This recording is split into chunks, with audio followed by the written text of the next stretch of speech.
Chapter 48 Back on Track. That was amazing, Graham, said Bouncer as he rolled into the barn. You bet you, Bouncer, I loved it. I didn't realize just how much I missed the farm and having a laugh, replied Graham. Me too, Graham, me too. When can we come home properly? I've forgotten how much I love being a four-wheeler, admitted Bouncer. Well, Bouncer, we need to finish this mission first. We can't forget Deli asked for our help. We must see it through to the end. We cannot let him down. You're right, Graham, but can we stay another day or so, can't we? Asked Bouncer. I can't see why not, Bouncer.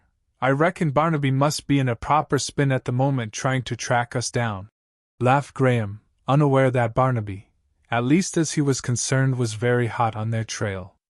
As the two vehicles laughed to themselves in the barn, Farmer, watching through a gap in the door, could not bring himself to tell them about Barnaby's visit. He had dealt with it, and it would needlessly worry them.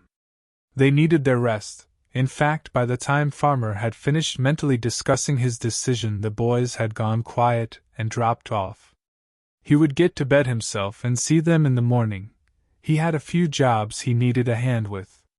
The next morning Bouncer was up and bouncing. It had been 3 days now since he had phased back into vehicle mode, and he hadn't even realized. Every day on the farm was a fun day to be a four-wheeler. Graham, come on, Graham, Farmer says we have work to do.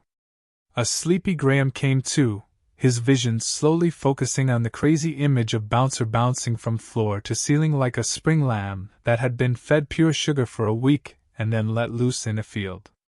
Okay, Bouncer, I'm coming, replied Graham, gradually rolling into a slow spin after a wonderful night's sleep. The task Farmer wanted a hand with was quite straightforward, just like the old days.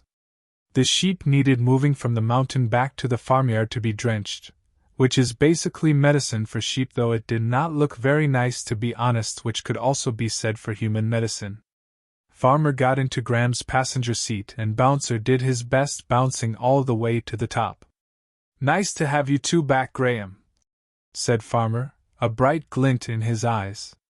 Defo, Farmer, we have both said it's been far too long. You won't believe how many miles we have traveled since we went to Vegas to help Deli.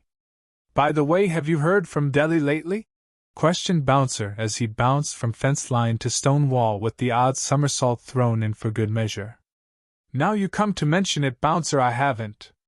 We can prepare a message once we've finished with the sheep and send it off. He should get it quite quickly and we can fill him in on what's happened since we last talked, said Graham. For now, though, Bouncer, we need to concentrate on sheep handling. Right-o, Graham, lead on, beep, beep. Half an hour later, as the trio neared the top of the mountain, Farmer spotted a small, light aircraft off in the distance, zipping around the valley and far-off hilltops. I'll look at that, said Farmer, motioning towards the little plane. I have always wanted to go on a scenic flight, you know. Really? Replied Graham. That could be arranged.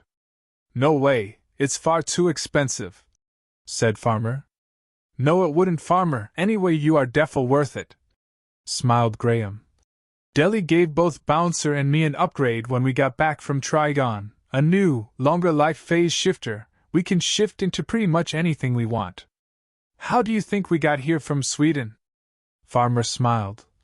I hadn't really thought about the details, boys. It was all so fantastic, I was kind of blown away by it all, to be honest.